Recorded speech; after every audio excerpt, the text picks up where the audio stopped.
നമസ്കാരം. അക്രമ സംഭവങ്ങൾ പതിവായതോടെ തിരുവനന്തപുരം യൂണിവേഴ്സിറ്റി കോളേജിലെ SFI യൂണിറ്റ് പിരിച്ചുവിടാൻ CPM തീരുമാനം. CPM ജില്ലാ സെക്രട്ടേറിയറ്റിൻ്റെതാണ് തീരുമാനം. തുടർച്ചയായി പാർട്ടിക്ക് കളങ്കമുണ്ടാക്കുന്ന പ്രവർത്തനങ്ങൾ യൂണിവേഴ്സിറ്റി കോളേജിലെ SFI പ്രവർത്തകരുടെ ഭാഗത്തു നിന്നുണ്ടായ സാഹചര്യത്തിലാണ് നടപടി. CPMനെ പ്രതിരോധത്തിലാക്കുന്ന നിരവധി പ്രവർത്തനങ്ങൾ നിരവധി തവണ യൂണിവേഴ്സിറ്റി SFI കമ്മിറ്റിയുടെ ഭാഗത്തു നിന്നുണ്ടായെങ്കിലും അന്നെല്ലാം CPM ജില്ലാ നേതൃത്വം ഇത് കണ്ടില്ലെന്ന് നടിക്കുകയായിരുന്നു. എന്നാൽ അടുത്തിടെ നടന്ന അക്രമ സംഭവങ്ങളെല്ലാം അതിരുവിട്ടു എന്ന വിലയിരുത്തലാണ് CPM.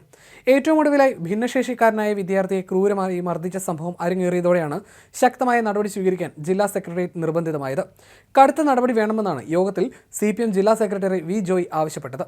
കഴിഞ്ഞ ദിവസം പാളയത്തുള്ള യൂണിവേഴ്സിറ്റി ഹോസ്റ്റലിൽ ലക്ഷദ്വീപിൽ നിന്നുള്ള വിദ്യാർത്ഥിയെ അതിക്രൂരമായി SFI പ്രവർത്തകർ മർദ്ദിച്ചിരുന്നു.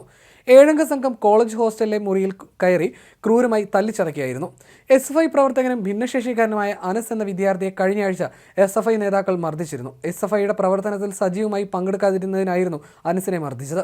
മർദ്ദന ദൃശ്യങ്ങളും പുറത്തു വന്നിരുന്നു. അനസിന്റെ സുഹൃത്താണ് കഴിഞ്ഞ ദിവസം മർദ്ദനത്തിനിരയായ ലക്ഷദ്വീപ് സ്വദേശിയായ വിദ്യാർത്ഥി.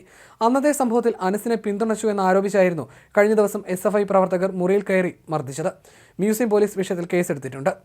ഡിസംബർ 2-ാം തീയതിയായിരുന്നു ഭിന്നശേഷിക്കാരനായി മുഹമ്മദ് അനസിനെ SFI പ്രവർത്തകർ ആക്രമിച്ചത്. യൂണിയൻ മുറിയിലേക്ക് വിളിച്ചുകൊണ്ടുപോയായിരുന്നു മർദ്ദിച്ചത്. സംഘടനാ പ്രവർത്തനം നടത്തിയില്ലെന്ന് ആരോപിച്ചായിരുന്നു ആക്രമണം. സംഭവത്തിൽ SFI പ്രവർത്തകരായ 4 പേർക്കെതിരെ പോലീസ് കേസെടുത്തിരുന്നു. അനസിനെ യൂണിറ്റ് നേതാക്കൾ കൊടികെട്ടാനും മറ്റ് ജോലികൾക്ക് നിയോഗിക്കുകയായിരുന്നു. എന്നാൽ ശാരീരിക പ്രശ്നങ്ങൾ മൂലം ഇതിന് കഴിയില്ലെന്ന് അറിയിച്ചതോടെ യൂണിയൻ മുറിയിൽ കൊണ്ടുപോയി ആക്രമിച്ചുവെന്നാണ് പരാതി. ഈ സംഭവങ്ങളിലെല്ലാം തന്നെ ന്യായീകരണമില്ലാതായതോടെയാണ് ഇപ്പോൾ CPM കടുത്ത നടപടികളിലേക്ക് കടക്കുന്നത്. അതേസമയം പിരിച്ചുവിട്ട കമ്മിറ്റിക്ക് പകരം അഡ്ഹോക് കമ്മിറ്റി നിലവിൽ വരും.